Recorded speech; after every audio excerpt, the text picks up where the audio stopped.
For decades, leaders across the Middle East have fallen. Toppled, exiled, killed. But not this one. Ayatollah Khamenei has spent years building something different.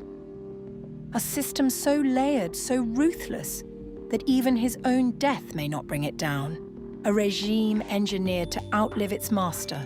So, how do you stop what was built never to stop?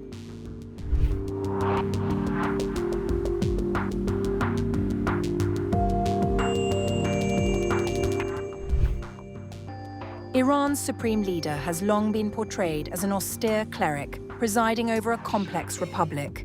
But a new investigation claims Ayatollah Ali Khamenei has spent decades constructing what critics describe as a coup-proof system designed to shield him from internal threats and external pressure alike.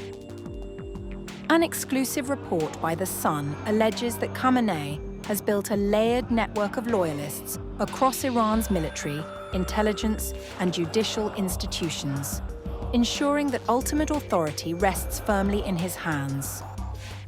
At the center of this structure stands the powerful Islamic Revolutionary Guard Corps, widely regarded as both ideological guardian and enforcement arm of the regime.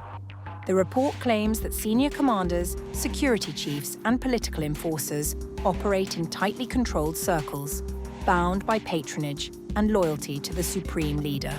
Analysts argue that this web of influence has insulated Khamenei from the kind of internal fractures that have toppled leaders elsewhere in the region. Khamenei has created the extensive Bayt apparatus to coup-proof his regime and retain absolute control over every aspect of policy in the Islamic Republic.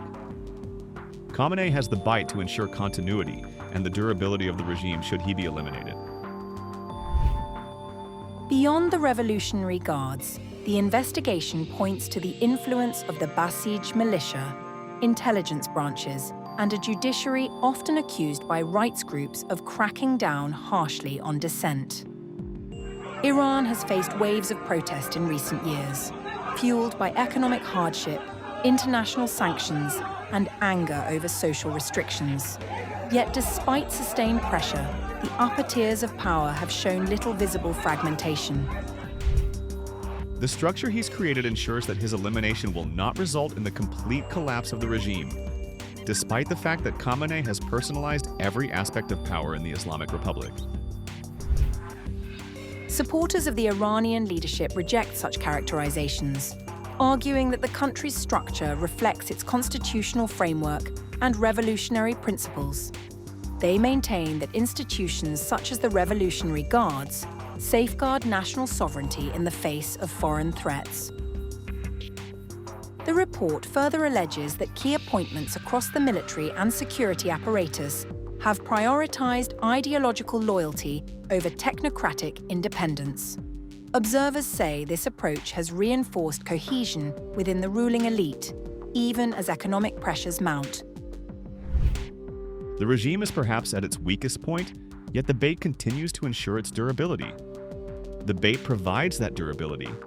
It enables Khamenei to retain continuity and secure his legacy even if he is eliminated.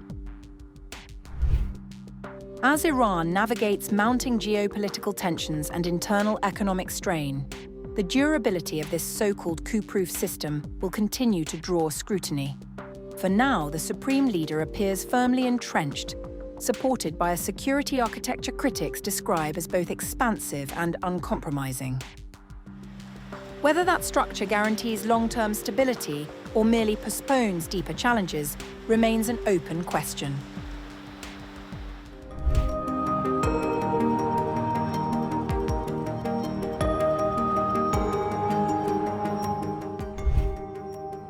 Behind Iran's presidents, generals, and nuclear enrichment sits another power entirely, a state within a state, a dark nexus of unassuming power.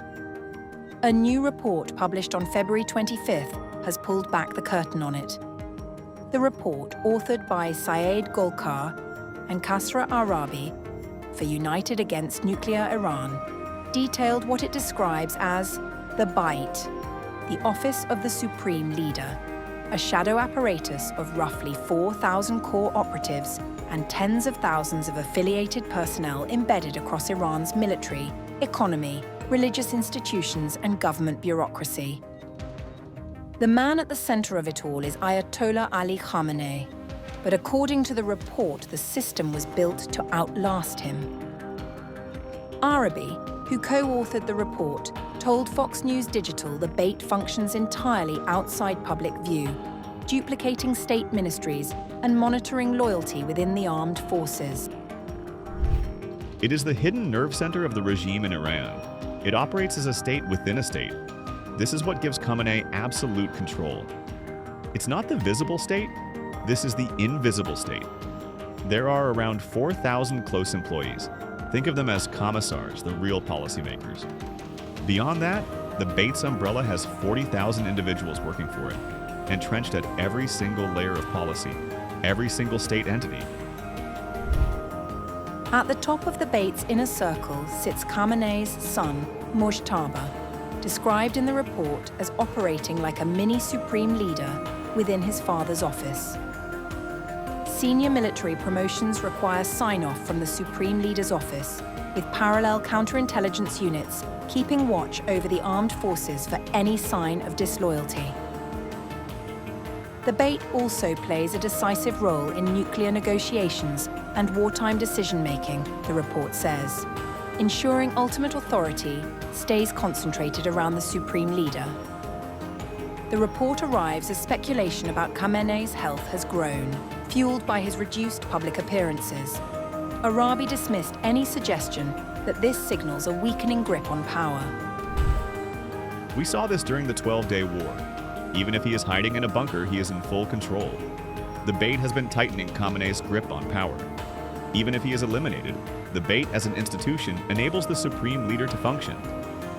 Think of the Supreme Leader as an institution rather than just a single individual.